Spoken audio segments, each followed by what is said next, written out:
KaraokeBooks. The Captain's Daughter. Aleksandr Pushkin.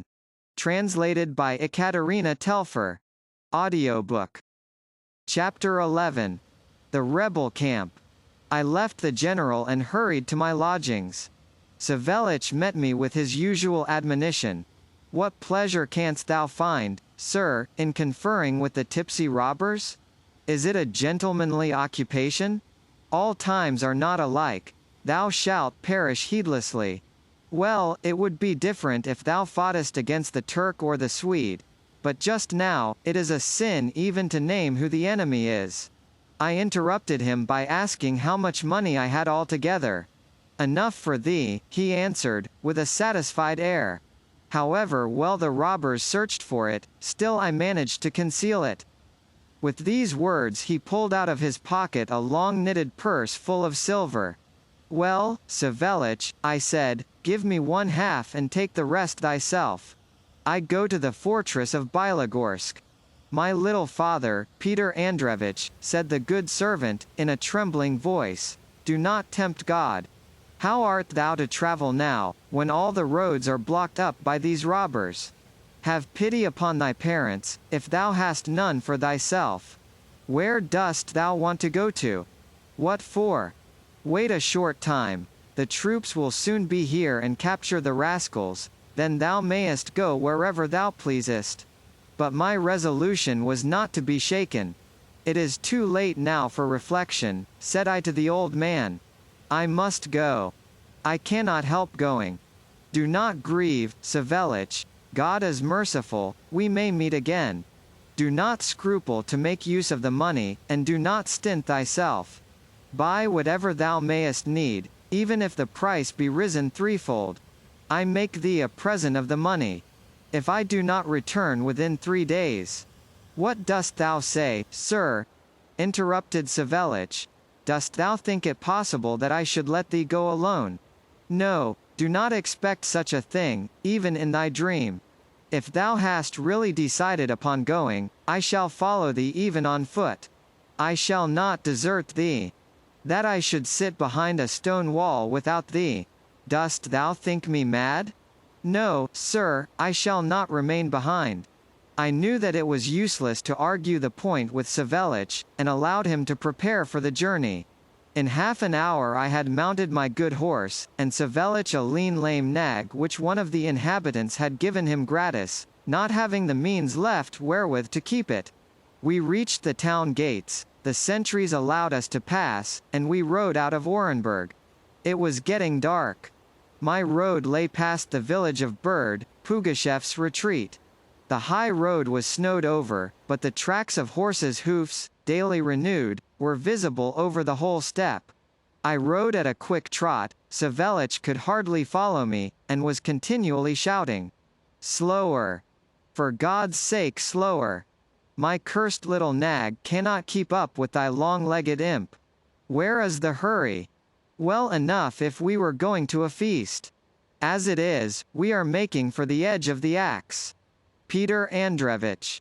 My little father, Peter Andreevich. Good God! The master's child is going to perdition. The fires of Bird were sparkling before us.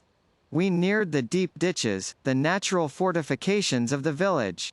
Savelich kept up with me, continuing, however, his pitiful supplications without intermission. I was hoping to go round the village without an accident, when suddenly I perceived in front of me in the dark, 5 moujiks armed with clubs. They were Pugashev's advanced sentinels. We were hailed.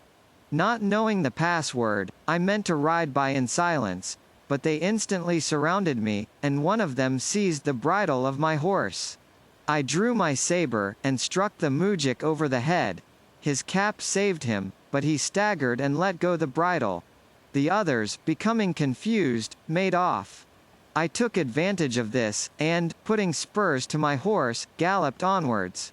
The ever-increasing darkness might have ensured me from all danger, but, upon looking behind, I perceived that Savelich was not with me. The poor old man on his lame horse, was unable to effect his escape out of the hands of the robbers. What was to be done? Having waited some few moments, and become persuaded that he had been detained, I turned to deliver him. As I approached the ditch, I heard a noise in the distance, shouts and Savelich's voice. Hurrying on, I soon found myself again in the midst of the mujiks on guard, who had stopped me a few minutes previously. Savelich was amongst them.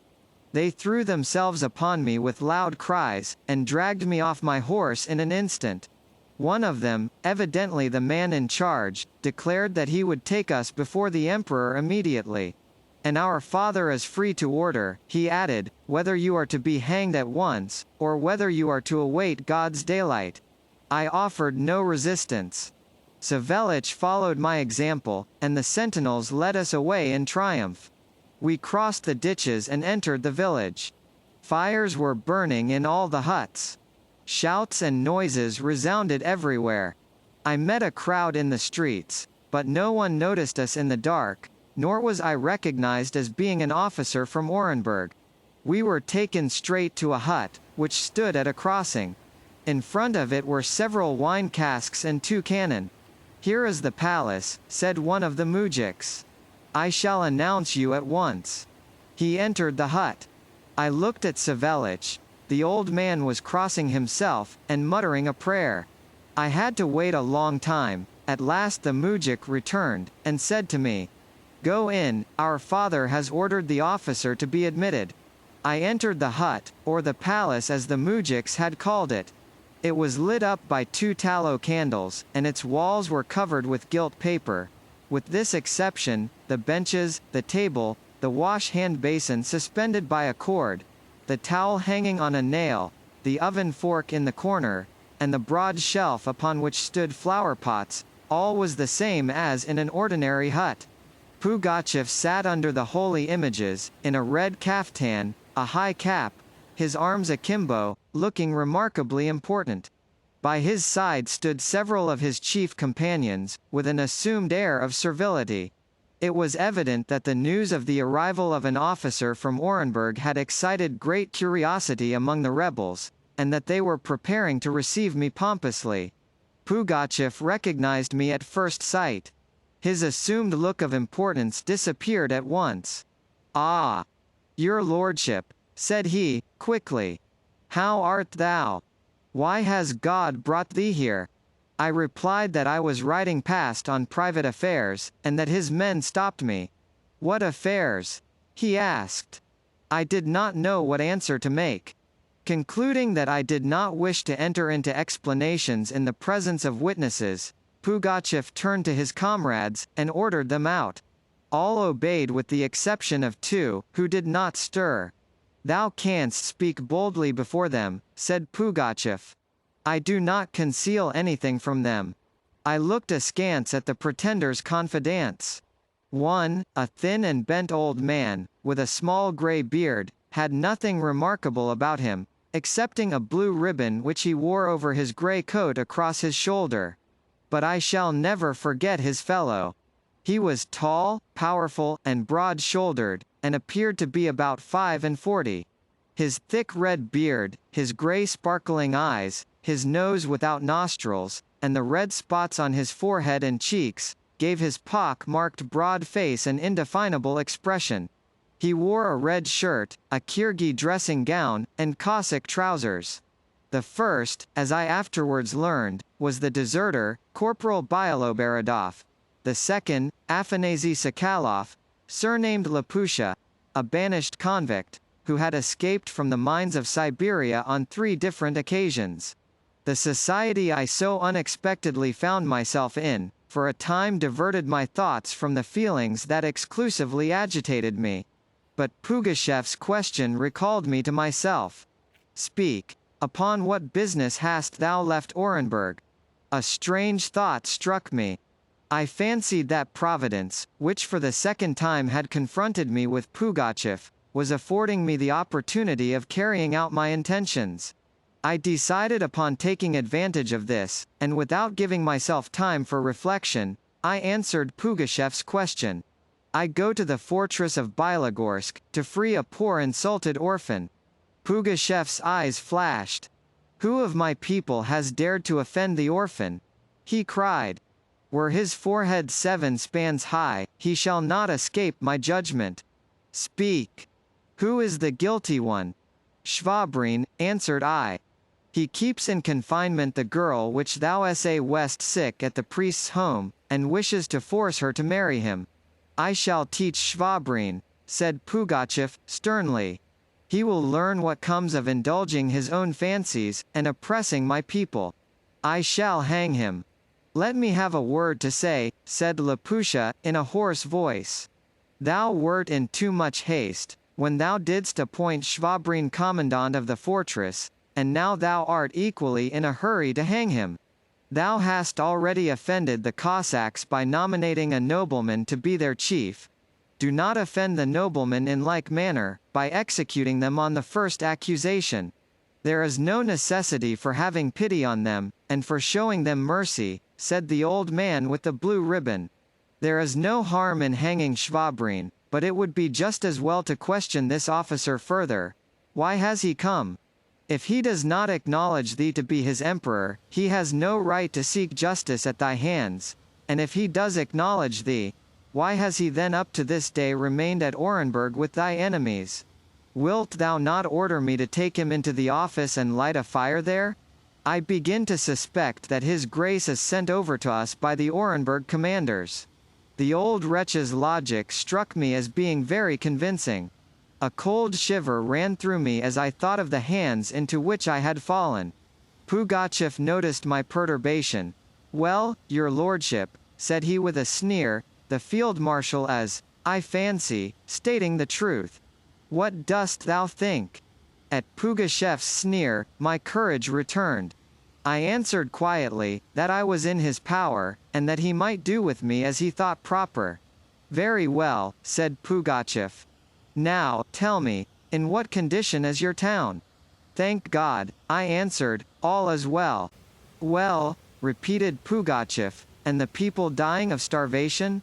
The pretender was speaking the truth, but, bound by my allegiance, I kept assuring him that all such were empty rumors, and that Orenburg was well supplied with all sorts of provisions. Thou seest, quickly observed the little old man, that he deceives thee to thy face. All the deserters affirm unanimously that hunger and the plague are at Orenburg, that the people eat carrion, and even that is an honored dish, and his grace assures thee that they have enough of everything. If thou wilt hang Shvabrin, thou mayest as well hang this fellow on the same gallows, to prevent either of them from feeling envious. The cursed old man's words seemed to shake Pugachev. Fortunately Lapusha began to cavil with his companion. Be quiet, Naumich, said he, thou only thinkest of strangling and stabbing. What sort of a hero art thou? One has but to look at thee to wonder what holds thy soul and body together.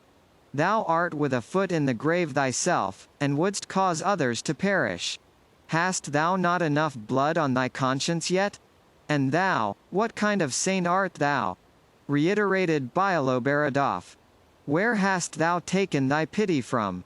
Of course, answered Lapusha, I am also a sinner, and this hand, here he clenched his bony hand, and turning up his sleeve showed his hairy arm, also is guilty of having shed Christian blood. But I slew my enemy and not my guest, on the free highway and in the dark wood, and not at home, behind the stove, with the mace and the axe, and not with old women's tales. The old man turned away and muttered the words, cut nostrils. What is it thou art whispering there, old owl? Exclaimed Lapusha. Cut nostrils. Mayest thou get them? Thy turn is to come. Please God thou also shalt have a smell at the tongs. But till then, take care lest I pluck out thy ugly beard. Generals, said Pugachev with dignity, leave off quarreling. It would be no great misfortune if all the Orenburg curs were to dangle from the same cross beam, but it would be a misfortune if our dogs were to eat each other up. There now, make it up. Lapusha and Bialoberadov said not a word, and scowled at each other.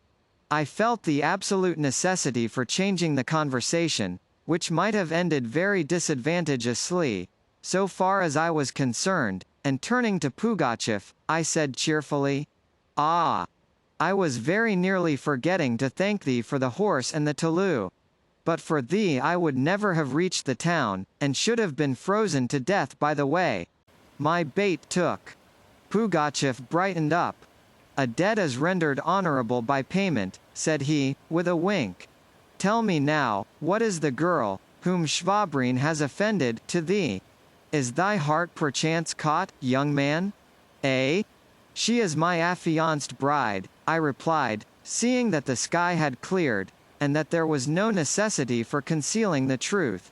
Thy affianced bride, exclaimed Pugachev. Then why didst thou not say so before? We shall assist thee to get married, and shall feast at thy wedding. Then, turning to Bialoberodov, listen, Field Marshal. His lordship and I are old friends. Let us sit down to supper. The morning will bring wiser counsels. We shall consider what is to be done. I would gladly have declined the proffered honor, but there was no help for it.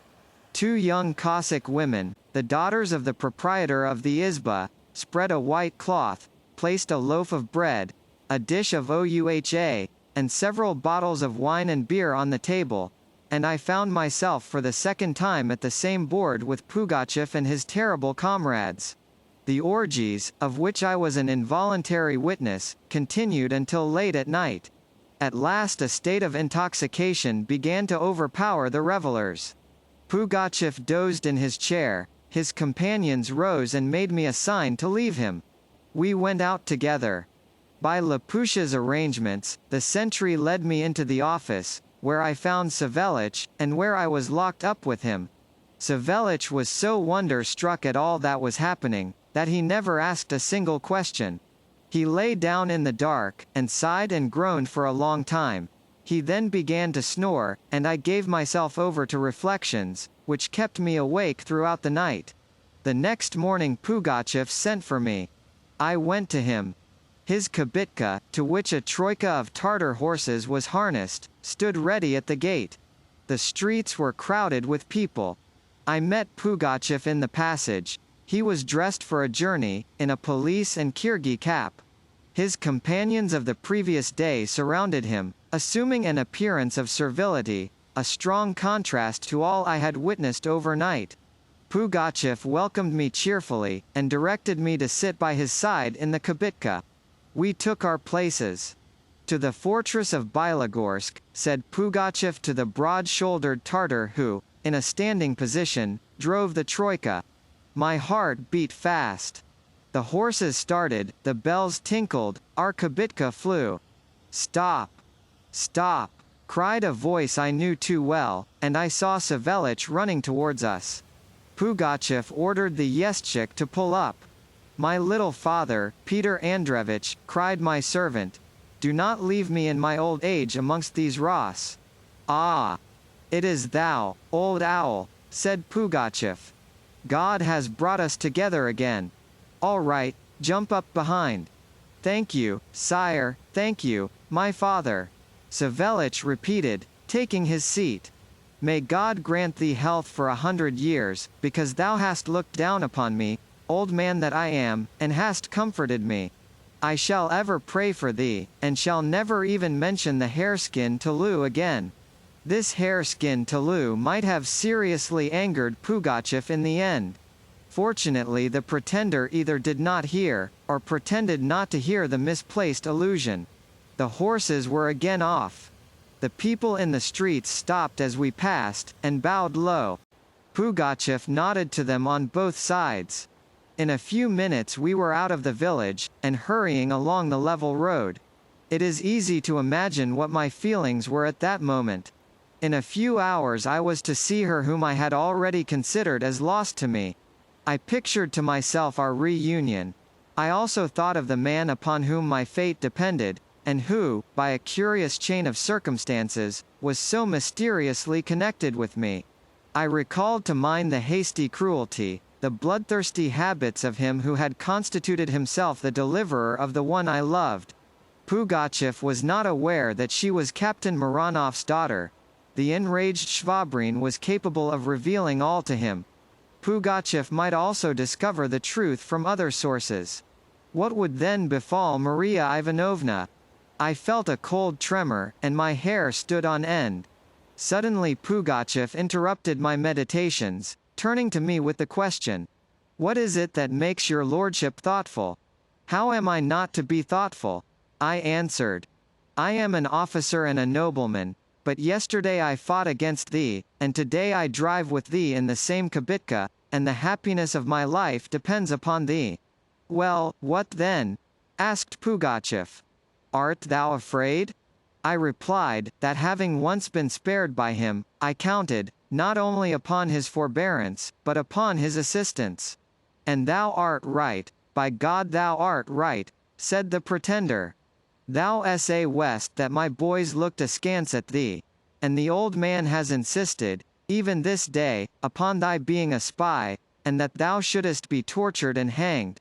But I would not consent," he added, lowering his voice, so as not to be overheard by Savélich and the Tartar, "for I recollected thy glass of wine and thy Toulouse.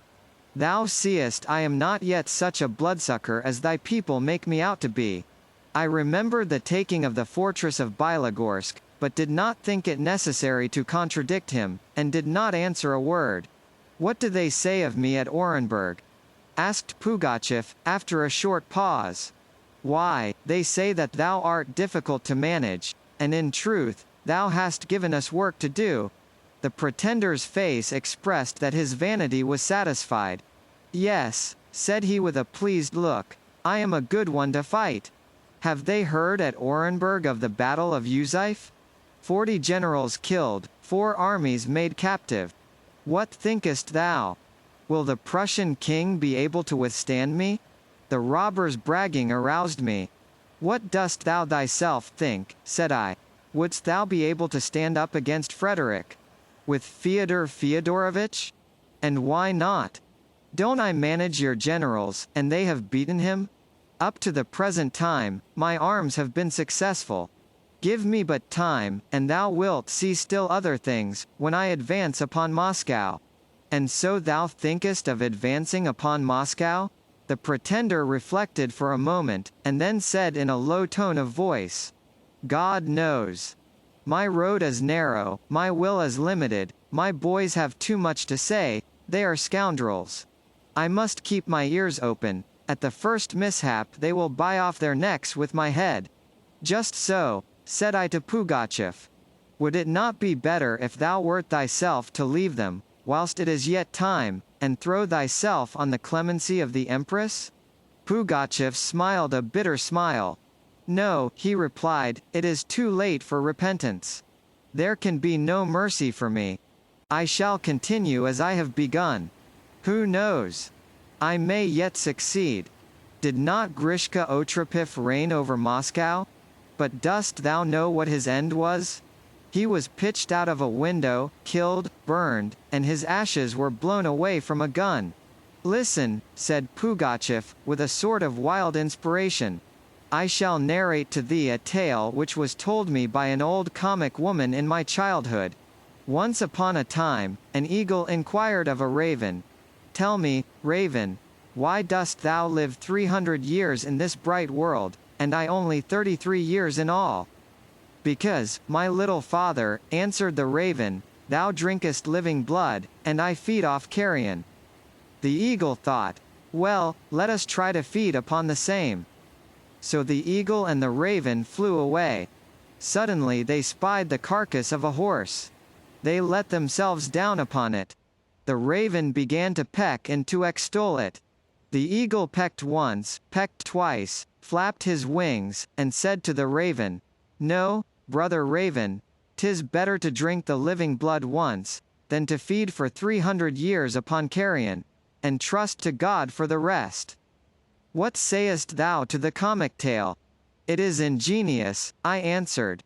"But to live by murder and plunder is, according to my views, to peck at carrion." Pugachev looked at me with astonishment, and made no reply. We became silent, each absorbed in his own meditations. The Tartar struck up a doleful song. Savélich was nodding sleepily in the rumble. The kibitka flew over the smooth wintry road. Of a sudden I perceived a small village on the steep banks of the Yake, encircled by a palisade, and showing a church steeple. A quarter of an hour later, we drove into the fortress of Bylogorsk. KaraokeBooks.